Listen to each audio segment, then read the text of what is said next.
cultural intelligence, CQ concept, dimensions, development, and applications. 5.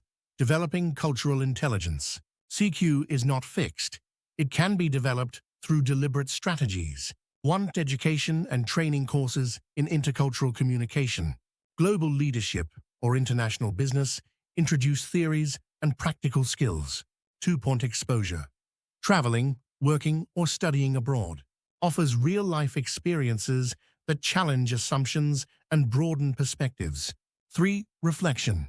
Journaling, mentorship, and feedback sessions help individuals identify biases and improve metacognitive CQ. 4. Language learning.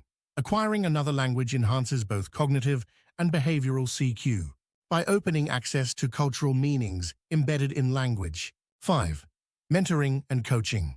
Experienced mentors can guide individuals through cultural challenges and model appropriate behaviors. 6. Measurement of CQ.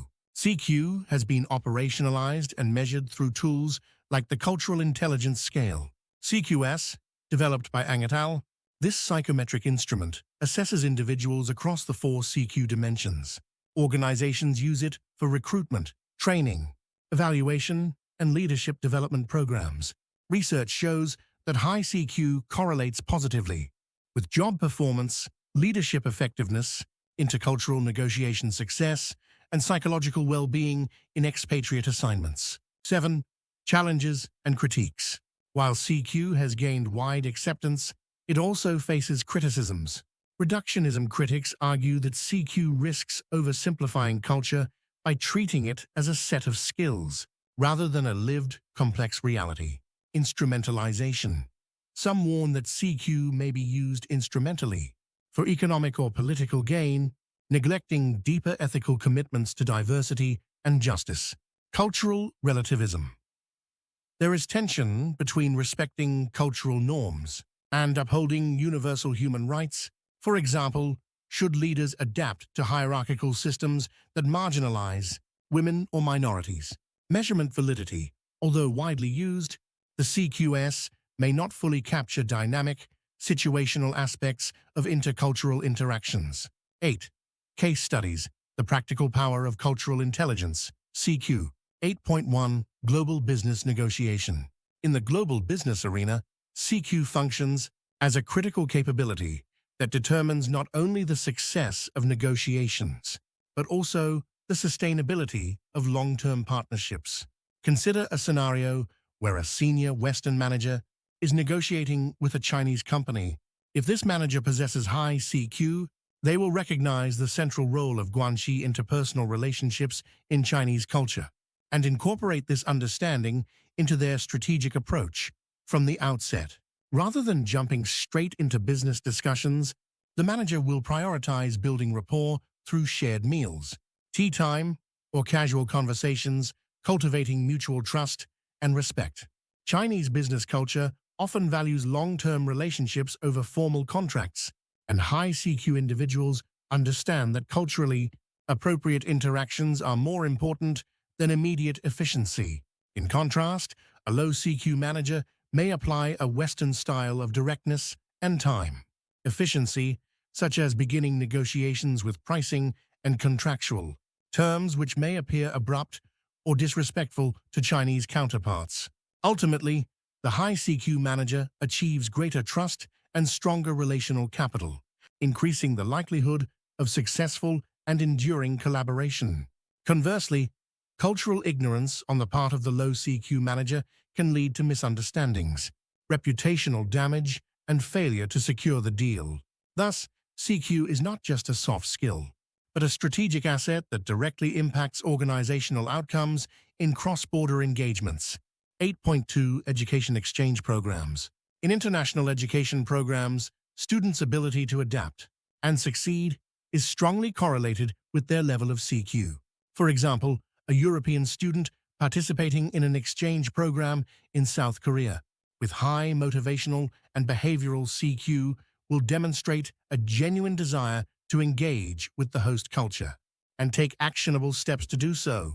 This student might join local clubs, practice the Korean language actively, and show cultural respect in daily, Interactions such as wearing traditional attire during Lunar New Year celebrations or participating in communal activities with proper etiquette.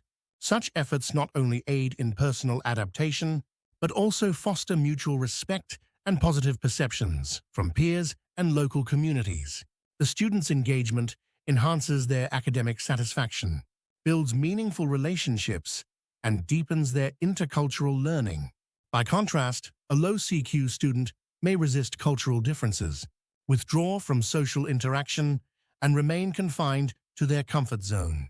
They may view cultural practices through a critical or dismissive lens, avoid speaking the host language, and isolate themselves from campus life. This often results in elevated stress, cultural shock, and academic disengagement. Therefore, CQ is not merely a factor in academic performance.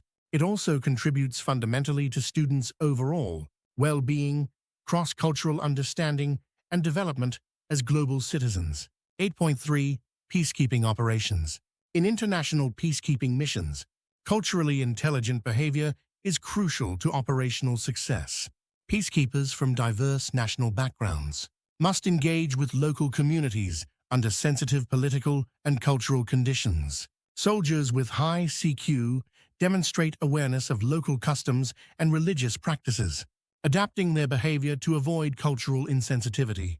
For instance, a culturally intelligent officer deployed in a Muslim-majority region in the Sahel understands the significance of avoiding physical contact with women, respecting prayer times, and observing dietary restrictions. The officer may greet villagers in the local language and seek cooperation through dialogue rather than coercion. These actions help build trust, reduce tensions, and facilitate smoother collaboration with local populations. In contrast, a soldier with low CQ may behave in culturally inappropriate ways such as interrupting religious rituals or violating gender norms, which can provoke resentment, damage relationships, and even escalate into conflict. Such incidents undermine not only the individual soldier's mission, but the legitimacy and effectiveness of the entire peacekeeping operation. In sum, CQ in military contexts is not an abstract ideal, but an operational necessity. Peacekeepers must be trained not only in tactical procedures, but also in cultural adaptability to ensure the success of their mission and the protection of local communities. 9. CQ and related constructs. Cultural intelligence CQ is closely related to other forms of intelligence, but remains a distinct construct, unlike emotional intelligence EQ, which centers on recognizing and managing emotions in oneself and others. CQ emphasizes effective functioning in culturally diverse settings. Social intelligence SI pertains to understanding and navigating general social interactions, whereas CQ specifically addresses cross-cultural dynamics and norms. Similarly, global mindset refers to a broader strategic orientation toward global business and leadership, with CQ serving as one of its key components, particularly in interpersonal and intercultural domains. Together, these constructs complement one another, but serve different purposes in global competence. 10. Conclusion. Cultural intelligence CQ is no longer a luxury, but a critical necessity in the 21st century. In a world defined by globalization and diversity, CQ serves as the essential bridge between cultural difference and meaningful collaboration. By integrating cognitive understanding, metacognitive reflection, motivational drive, and behavioral adaptability, CQ provides a holistic and actionable framework for intercultural competence. Despite ongoing debates about its ethical boundaries and measurement validity, the development of CQ holds transformative potential, not only enhancing organizational performance, but also fostering empathy, inclusion, and global cohesion across cultural boundaries. As societies and workplaces grow more interconnected, cultivating CQ is essential for building a more understanding and cooperative world.